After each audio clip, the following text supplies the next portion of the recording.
But now we turn to Washington, where the Obama administration has put together a strike team of Democratic lawmakers to sell the embattled health care law to a skeptical public. We'll speak with an architect of Obamacare in the next segment. But joining me now is Kentucky Senator Rand Paul. And Senator, welcome back to Fox News Sunday. Good morning. Before we get to Obamacare, I want to talk to you about your trip to Detroit this week, where you helped open the first of what are going to be several Republican outreach centers in inner cities. You also unveiled your plan for economic freedom zones in depressed areas. Let's take a look at that plan. You would set a flat individual and corporate tax rate in those depressed areas of 5%, give parents more school choice and education tax credits, and loosen visa rules to encourage foreign entrepreneurs to open businesses. But, Senator, critics say, well, those are all good ideas. You've got to pour more government money into those inner cities if you're going to make a difference. Well, Chris, it hadn't worked. I mean, the president poured $1 trillion into the nation's economy, and when you divided it out, it was about $400,000 per job. The problem with a government stimulus is you pick the winners and losers. With this stimulus that I'm talking about, a free market stimulus, you simply leave the money in the hands of those who earned it. And so the customers have actually picked out the successful people, the ones they choose to buy products from. Those people get more money. Like, I met a young man, young African-American man who has his own restaurant, and his first question is, do you have any tax breaks for me for my business? That's what this would do. It would help people who are already in business and trying. But I don't have to tell you, Senator, that Republicans have a steep hill to climb in inner city neighborhoods. In the city of Detroit in November, 97% of Detroit voters supported President Obama. 2% voted for Romney. The black unemployment rate nationally is still 12.5%. And right now, President Obama is calling out the GOP for what he says is your party's refusal to extend long-term unemployment benefits. Take a look at what he said this week. For decades, Congress has voted to offer relief to job seekers, including when the unemployment rate was lower than it is today. But now that economic lifeline is in jeopardy, all because Republicans in this Congress, which is on track to be the most unproductive in history, have so far refused to extend it.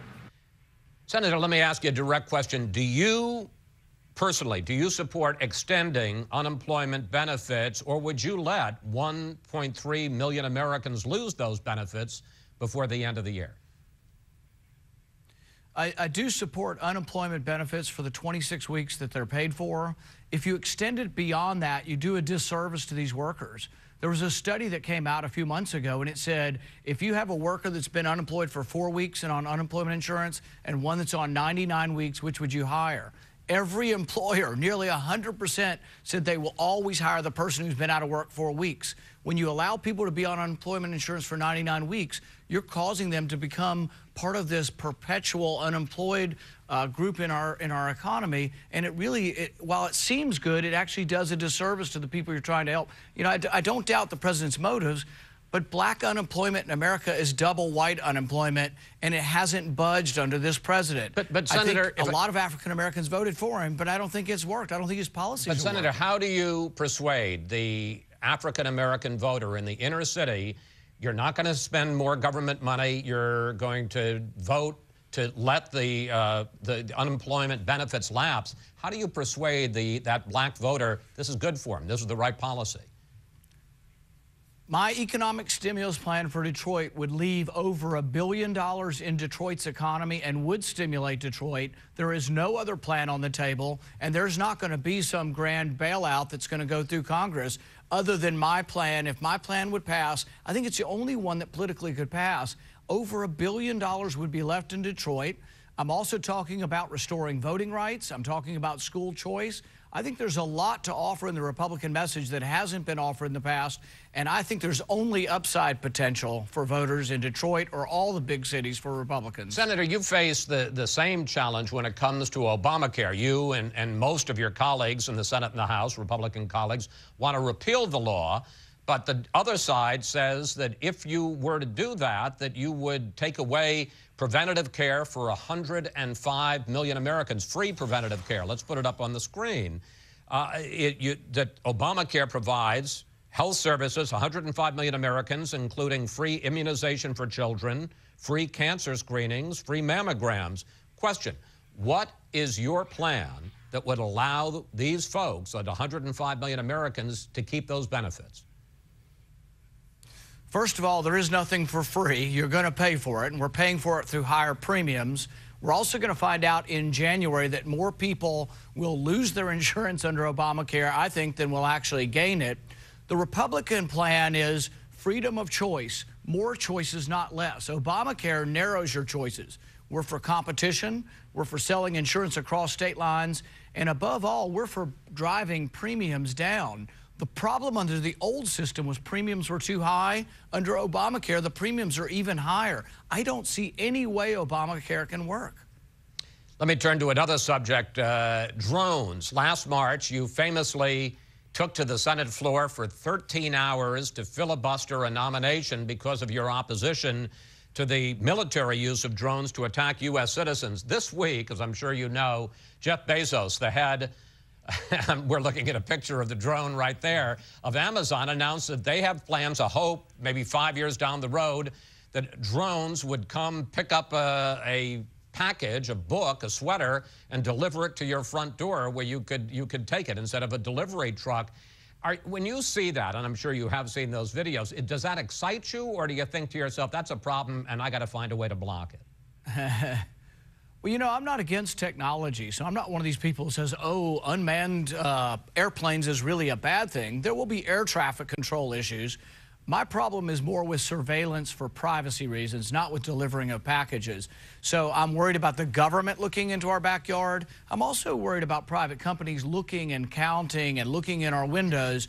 And I have said previously, and this has nothing to do with Amazon, but that the rules on peeping Toms will have to be applied to higher technology. There has to be a certain extension of your privacy, not only your house, but your yard and the things that you do that really people shouldn't be able to observe all of the time. And so there will have to be rules on private entities, but really most particularly I'm concerned about the government looking at our activities. We also learned this week another revelation from Edward Snowden that the NSA collects records on cell phones, 4 billion cell phone records outside the country every day, and that they can also track where those cell phones are so they can track where people are. Big picture, how severely would you like to restrict the surveillance by the National Security Agency? I would like to apply the Fourth Amendment to third-party records. I don't think you give up your privacy when someone else holds your records. So when I have a contract with a phone company, I think those are still my records. And you can look at them if you're from the government, if you ask a judge. But the most important thing is a warrant. Applies to one person. A warrant doesn't apply to everyone in America. So it's absolute amendment to say that a judge can write one warrant and you can get every phone call in America. And that's what's happening. I think it's wrong. It goes against everything America stands for. And I will help to fight that all the way to the Supreme Court. And we need to get the Supreme Court to re-examine privacy, the Fourth Amendment, and our records. So you would ban, if you could, all mass data mining, this kind of huge vacuum hoovering up of information?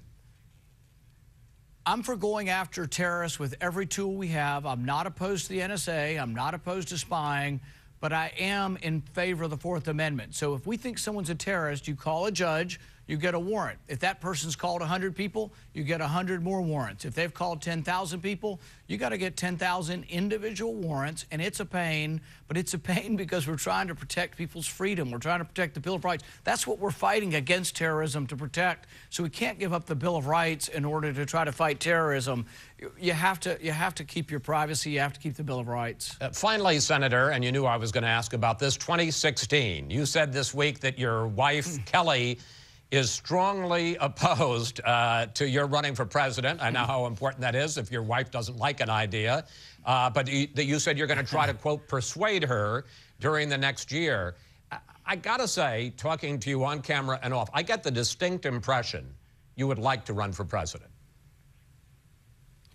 Well, you know, the thought has crossed my mind, Chris, and I am seriously thinking about it. But I'm also very serious about the family considerations. And, you know, just look at what happens daily to any politician in America. And you talk about how uncivil things are. I mean, they really are, and they do take a toll on family, and so it is a big consideration, and I really am not sure what will happen, and we'll go another year. I mean, sometimes you have a good week, and the next week they pound you to death, and, you know, the haters and the hacks go after you, and it's like, you know, it is really an ordeal to be in public life sometimes. There are great things to be part of the debate over the Fourth Amendment and the Constitution. I love that stuff. But I also hate it, you know, when family is attacked and when they get into the news, and so do they. Well, I mean, to follow up on that, sir, would it be fair to say that family considerations, at this point at least, are the only thing that would keep you from running? They're a major component of the discussion, but a lot of things enter into it, you know. So we'll see what happens over the next year, but I really am going to keep doing the things I am doing, trying to help fight for jobs in Kentucky as well as across America, and I'll just keep doing the things that I want to do, and I think the people of Kentucky elected me to do, and I just am not ready to make a decision yet. Senator Paul, thank you. Thanks for joining us. It's always a pleasure to talk with you, sir. Thanks. Up next, the web